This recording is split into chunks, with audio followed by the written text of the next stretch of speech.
Bismillahirrahmanirrahim. Allahumma shalli ala sayyidina Muhammad.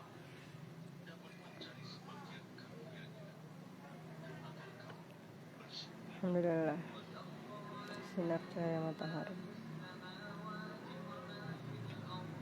Allah begitu menggabungkan.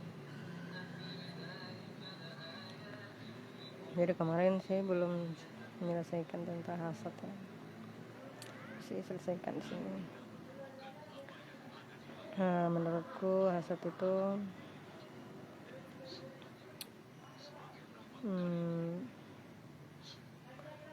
ketika iri negatif itu bentuk keperilaku, kan dia merasa kelebihan orang lain itu merusak dirinya, maka dia melakukan segala hal buruk agar bisa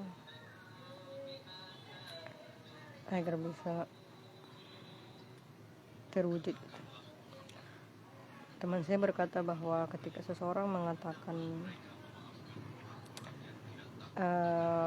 perbuatan buruk seseorang itu adalah karena ingin mendapatkan viewers misalnya, atau sesuatu yang tidak tulus, maka itu bentuk perilaku. Mengatakan sesuatu yang buruk itu adalah perilaku juga sebenarnya. Ya benar, makanya dengki itu hanya di dalam hati, belum dikeluarkan. Hasad itu ada wujud pengeluarannya gitu. Jadi masih di dalam hati dia berpikir bahwa yang dia lakukan itu hanyalah ria atau ingin dikata atau ingin mendapatkan keuntungan. Tapi hasad itu ada wujudnya, maka ketika itu dia wujudkan dengan agar orang lain mendengar itu dan berpikiran sama dengan dia, maka itulah wujud hasadnya. Dia sudah menjadi hasad sih, karena udah ada wujud perilakunya. Tapi kalau masih dari dalam hati, menurut saya itu masih berupa dengki. Hasad itu udah ada wujudnya. Meskipun dengki itu tetap aja mengarah kepada keburukan untuk diri sendiri, karena ketika hatimu terbiasa dengan itu, maka lama-kelamaan jadi hasad juga. Awalnya di hati, lama-lama dikeluarin juga ya. Tapi ada sesuatu yang lebih juga, hal yang justru itu wujudnya gitu. Wujudnya ketika dia ingin sesuatu kelebihan itu menjadi hal yang buruk. Seperti misalnya juga dengan melarang orang-orang yang berdonasi gitu, karena menurut dia orang yang berdonasi itu memberikan image buruk untuk dia, makanya dilarang. Jadi itu wujud hasadnya. Hasadnya itu wujud ke dalam perilakunya itu. Dengan cara apapun dia membuat kelebihan orang lain itu buruk. Itulah kenapa Allah melarang kita untuk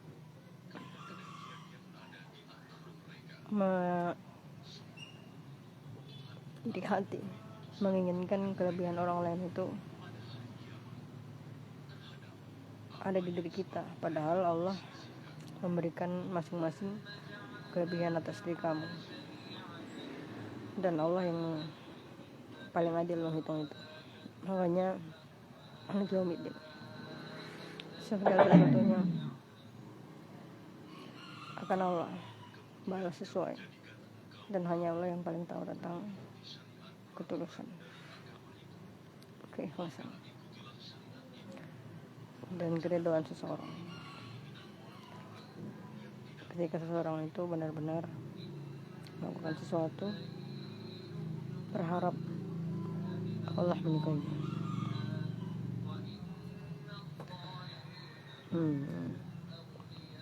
Maka sifat pemerintah yang mencerminkan orang-orang yang hasad.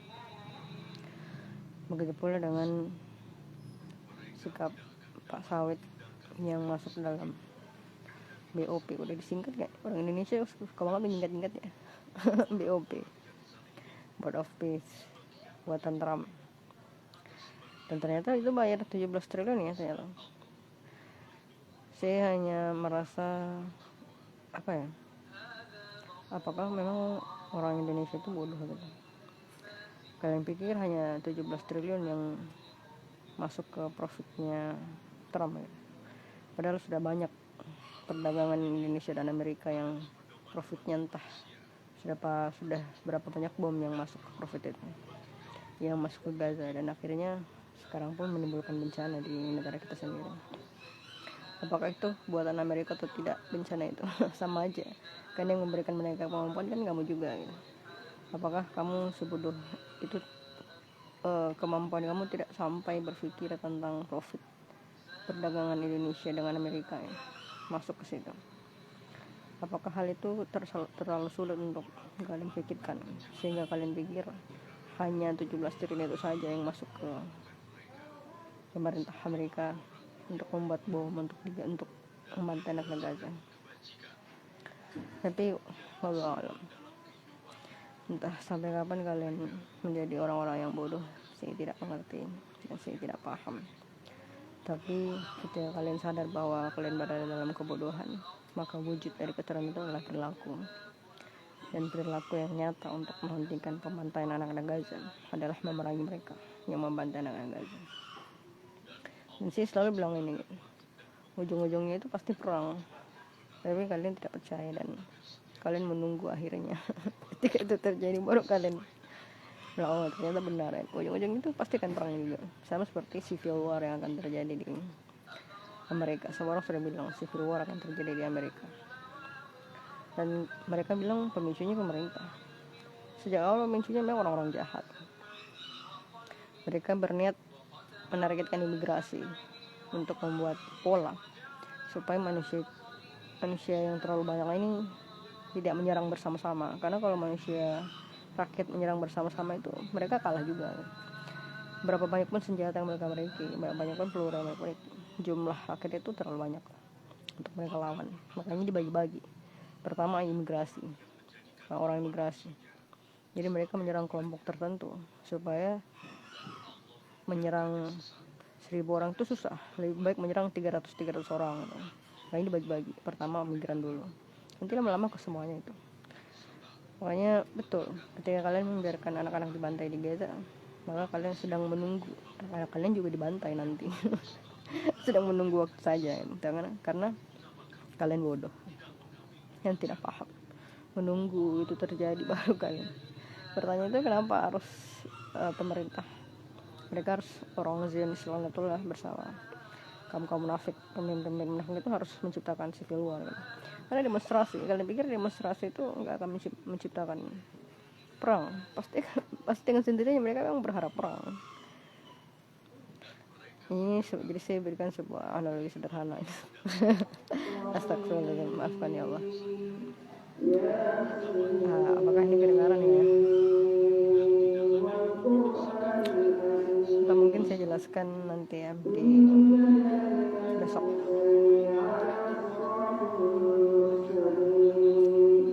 Ya, semoga kalian segera sadar bahwa tujuan akhir dari sini akhirnya itu akan menurutku itu perang juga. Dan itu akan buruk kalau kalian sadarnya nanti pas perang itu terjadi. Itu akan jadi suatu buruk. Mending dari awal kalian sadar dan membangun strategi daripada nanti terjadi perang. Kalau secara strategi justru lebih banyak korban kalau kalian sadarnya itu terlambat. Nanti menunggu Zionis Lanatullah dan pemimpin-pemimpin munafik itu memicu perang saudara baru kalian. Itu salah strategi. Harusnya dari awal kalian tahu ujung-ujungnya ini perang. Makanya harus bangun strategi dari awal. Dan mereka tidak akan mampu mengurus seluruh populasi. Nah, seluruh populasi itu harus dibagi supaya lebih mudah untuk diatur, untuk dikontrol. Karena mereka Zionis Lanatullah dan pemimpin munafik itu hanyalah seorang freak kontrol, orang gila kontrol, yang dengan mengontrol kalian dia mendapatkan kemewahan, dan kemewahan terbesar yang dia dapatkan adalah melakukan apapun pada